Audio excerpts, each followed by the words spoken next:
সর্বশ্রেষ্ঠ সাধনা। লাগে না ফুল চন্দন মন্ত্রতন্ত্র, লাগে না গানি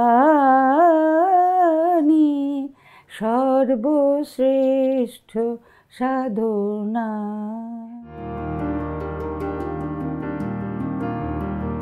দেখো, খুব ছোটবেলায় আমরা শোভাবাজারে থাকতাম, ওই পাশে না অনেক কারখানা ফারখানা এসব ছিল আমাদের চারপাশে। তো তখন আমরা ছোটোবেলা থেকেই দেখেছি যে ওই পুজো হতো নববর্ষের, তারপরে হালখাতাটা আমরা খুব দেখেছি ছোটোবেলায়। তো সেই হালখাতায় গণেশ পুজো টুজো হতো, আর আমরা অপেক্ষা করতাম কখন পুজোর প্রসাদটা পাবো। পুজোর প্রসাদ পাওয়া এবং বিকেলে ওই মিষ্টির বাক্স আর ওই লাল লাল এক রকমের শরবত হতো সেই সময়, ওইটার জন্য খুব লোভ হতো কখন ওটা আসবে, কখন আমরা পাবো। তারপরে বেরিয়ে যেতাম যত দোকান, আমরা উত্তর কলকাতায় থাকতাম, তো উত্তর কলকাতায় যত দোকান, সব দোকানে খালি যাও, এই হালখাতায় নাম ঠাম লেখা হতো আর মিষ্টির বাক্স আর ওই লাল লাল শরবত, ওইগুলোর প্রতি ভীষণ একটা মায়া ছিল, লোভ ছিল। ওইগুলো ওই হালখাতা দেখতাম, নতুন খাতা তৈরি হচ্ছে, আর তার সঙ্গে সঙ্গে যেটা ছিল নতুন জামা কাপড় পরা। আর আমার না খুব ছোটোবেলায়, মানে খুব ছোট্ট, বোঝার বয়স হয়নি, তখন থেকেই মনে হতো পয়লা বৈশাখে নতুন জামা কাপড় পরতে হবে, কিন্তু তার সঙ্গে একটা নতুন গানও হতে হবে। আমার তো সারা জীবনটা গান নিয়েই গেছে, তো গান গান গান করে আসতো। ওই নতুন গান বাবাকে বলতাম, বাবা একটা নতুন গান তৈরি করে দাও। তা বাবা বললেন, নতুন নতুন গানে গানে নতুন দিনে এলাম। আমাদের বছরটা শুরু হতো, তখন আমরা সব নিউ ইয়ার টিউ ইয়ার জানতাম না, নতুন বছর এইরকম। সেই স্মৃতি সব রয়ে গেছে। হালখাতা মানে, তারপরে যখন একটু বড় হলাম, কোনো গয়নার দোকানে ধরো কিছু একটা গয়নার বায়না করলাম, তখন সেটা লেখা হয়ে গেল, হালখাতায় আমাদের নাম এলো। মা বাবা সবাই যেতেন, মা বিশেষ করে বেশি যেতেন আমাদের নিয়ে। আর ওই দোকানটায় হালখাতায় যাওয়া হলো না, ওইটায় যাওয়া হলো না, এইরকম একটা। আর একটাই লোভ ছিল, মিষ্টির বাক্সটা কারা কারা দিল না, পরে আবার হিসাব করতাম, এই ওই দোকানটায় যাওয়া হয়নি, ওখান থেকে পেলাম না।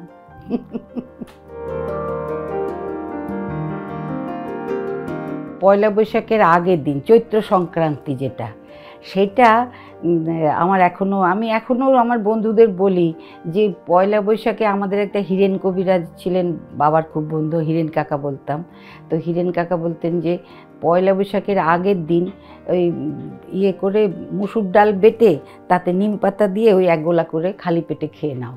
তো আমার এক ভাইয়ের পক্স হয়েছিল, তো তারপরে ওই হীরেন কাকা বাবাকে বললেন যে ছেলে মেয়েদের প্রত্যেক দিন ওই পয়লা বৈশাখের আগের দিন, সেদিন আগের দিন ডালটা ভিজিয়ে রাখতে হবে, ভেজানো ডালটা দিয়ে নিম পাতা বেটে ওইটা খালি পেটে খেতে হবে। এবং আমি জানি আমরা এখনও ওইটা মেনে চলি, এবং আমার জানাশোনার মধ্যে না কারোর পক্স হয়নি রে, সেটা কিন্তু একটা সাংঘাতিক ব্যাপার, পক্স হয়নি। আমি একবার সব বন্ধুদের খালি বলি, এই পয়লা বৈশাখের আগের দিন তোরা নিম পাতা বাটাটা খেয়ে নিবি।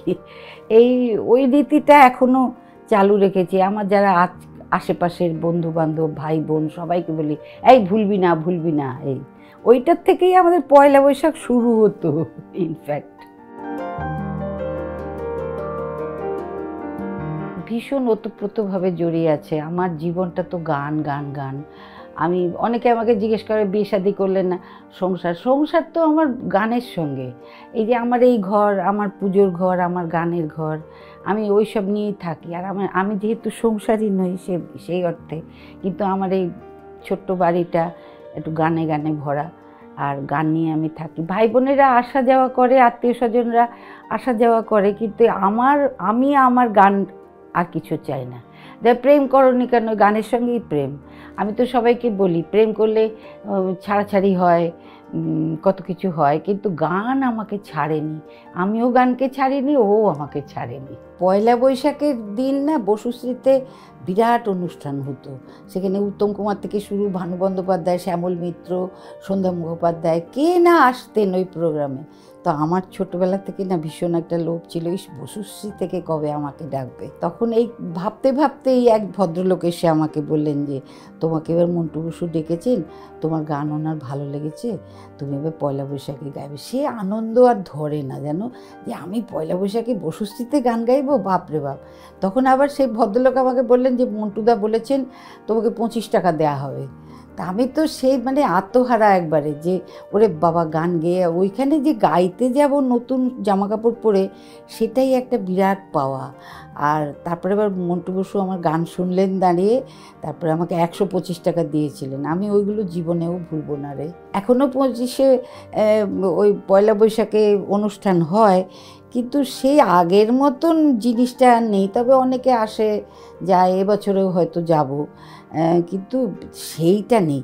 সন্ধ্যা মুখোপাধ্যায় গান গেয়েই যাচ্ছেন, তারপরে থামতে দিচ্ছে না। তারপরে দেখা গেল ঢুকছেন উত্তম কুমার সন্ধ্যাদির সামনে গানটা গাইবেন। এমন দৃশ্য দেখেছি, ধনঞ্জয় ভট্টাচার্য তবলা বাজাচ্ছেন, উত্তম কুমার গান গাইছেন, এই মোম জোছনায়। সেসব খুব সুখস্মৃতি। এখন ওই সব দিনগুলো হারিয়ে গেছে। এখনও হয় প্রোগ্রামটা, কিন্তু সেই উন্মাদনাটা আর নেই। অনেকেই আসেন এখনও, সকলে এখনকার শিল্পীরা আসেন, আমরাও যাই। আর ওই ছিল যে নতুন জামা কাপড় পরে যেতে হবে ওই দিন। আর আমার সবসময় কী ছিল যেন, নতুন জামা কাপড়, নতুন গান। বাবাকে বলতাম, বাবা একটা নতুন গান বানিয়ে দাও, পয়লা বৈশাখের দিন গাইতে যাব। এটা খুব আনন্দের ছিল রে, ভীষণ আনন্দের দিন। ওই দিনটা সকাল থেকেই অন্যরকম হয়ে যেত। পয়লা বৈশাখ, বসুশ্রীতে যাচ্ছি গাইতে। হেমন্তদা তো আমার ভীষণ মানে বাবার মতন ছিলেন, আমাকে খুব ভালোবাসতেন। আর উত্তম কুমার প্রথম আমার গান শুনলেন আমি সেও সখা ছবির গান। সেটাও একটা খুব মজার ঘটনা। আমি রেডিও স্টুডিওতে গানটা গাইছি, ওটা উত্তম কুমার বোধহয় ওই ছবিটার সঙ্গে ভীষণভাবে ইনভলভ ছিলেন, প্রডিউসার ইত্যাদি। তো আমি গাইতে গাইতে হঠাৎ দেখছি উত্তম কুমার আসছেন। তো আমি লাল গেঞ্জিটা পরা, সেই চেহারাটা না আমার এখনও চোখে ভাসে রে। আমি দেখে না এমন হয়ে গেলাম, গান ফান বন্ধ হয়ে গেল, সব ভুলে গেছি ওখানে কি করছি। তখন উনি তারপরে ছুটে এলেন, এসে বললেন, আমি অন্য স্টুডিওর অন্য ফ্লোরে যাচ্ছিলাম, তোমার মিষ্টি গলাটা শুনে চলে এলাম। তো ব্যাস ঠিক আছে। আমি বললাম, না দাদা, আপনাকে একটু আমি প্রণাম করব, তারপরে আমি গাইব। তারপরে নাও প্রণাম করো। প্রণাম করলাম। তারপরে বলে, এই হৈমন্তীকে চা দাও। মানে আমি নার্ভাস হয়ে গেছি তো। আর ওদিকে গৌরীপ্রসন্ন মজুমদার, শ্যামলদা, ওনারা ভাবছেন আমি নার্ভাস হয়ে গেছি। তা তো নয়, উত্তম কুমারকে দেখতে পেয়েছি, আর আমাকে কে দেখে। ওই যে একটা কি ছিল আমাদের। তো তারপরে সেই দাদা চলে গেলেন। তারপর থেকে যেন এনারা মানুষও এত ভালো ছিলেন। যতবার আমার সঙ্গে দেখা হয়েছে, আমি কখনো সুযোগ পাইনি যে দাদা ভালো আছেন বলতে যাব, হৈমন্তী ভালো আছো, এইরকম করতেন। উত্তম কুমারের সঙ্গে আমার যতবার দেখা হয়েছে, এত সুখ, এত আনন্দ পেয়েছি, কি বলবো। এখন তো নিউ ইয়ার, নববর্ষ সবাই বললে কীরকম জানে, মানে আমাদের পুরনো মনে করে, কিন্তু আমরা পুরনো না। আমি তো বিশেষ করে বলবো যে আমি মোটেই পুরনো না, আমি নতুনদের সঙ্গে থাকতে ভালোবাসি। এখন তো স্ট্যান্ডার্ডটা একটু অন্যরকম হয়ে গেছে। আমাদের গানের সময় যখন একটু ক্লাসিক্যাল চর্চা করতে হতো, সেই যেমন মান্নাদার কাছে আমি প্রচুর শিখেছি গান। মান্নাদার খুব ক্লাসিক্যাল দখল ছিল, সেই দখলটাকে মানে ক্লাসিক্যাল ব্যাকগ্রাউন্ডটা ভিতরে রেখে এই বাংলা গান গাওয়া, এটা তো মান্নাদার একেবারে তুলনা ছিল না। আর হেমন্তদা ছিলেন সরল সোজা মানুষ, আমাকে গান দিলেন, ও গো বৃষ্টি আমার চোখের পাতা ছুঁয়ো না। এখন আমার কি মনে হয় যেন, যে তখনকার দিনের গানগুলো, 1974 সালের গাওয়া গান, এখনও লোকেরা আমাকে দেখলেই ওই গানটার কথা বলে, যে এই তখনকার গানগুলো না স্থায়িত্ব ছিল। এখন এখন অনেক গান হিট হয় কিন্তু বেশি দিন চলে না সেগুলো।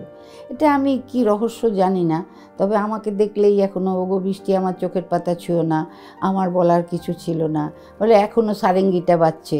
আমার বয়স হচ্ছে যত সারেঙ্গিটা বেজেই চলেছে।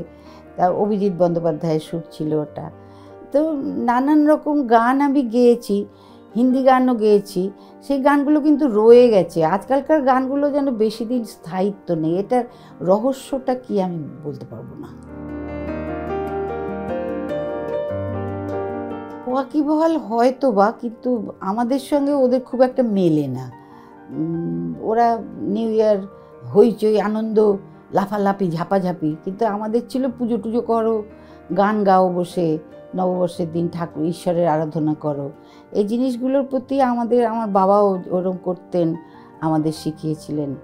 আর যারা ধরো মান্নাদা, হেমন্তদা, এনারা যে ওই দিন গিয়ে গান করেন সেটাই আমাদের কাছে অনেক বড় পাওয়া ছিল। এই আর কি। এইটা খুব কঠিন প্রশ্ন, কেননা আমরা এখন কথা বলতে গেলেই দু চারটে ইংরেজি শব্দ বেরিয়ে আসে। তো আমরা মনে প্রাণে বাঙালি, সেই জিনিসটা অনেকের মধ্যে যেন মনে করে যে কথা বলতে বলতে দু একটা ইংরেজি বেরিয়ে আসাটা ওদের কাছে হয়তো গর্বের। কিন্তু আমার মনে হয় বাংলা ভাষায় যখন কথা বলছে বাংলাটাকে ভালোবেসে বাংলায় বলো, কেমন আছো, দেখো কেমন আছো, ভালো আছি, আই এম ফাইন, না আমি শুনতে চাই আমি খুব ভালো আছি। যেমন আমি সত্যি তো ওদের বলছি আমি খুব ভালো আছি, গান বাজনা নিয়ে আমি হই হই করে খুব আনন্দ ফুর্তি করে, আর আমি লোকের সঙ্গে কথা বলতে খুব ভালোবাসি।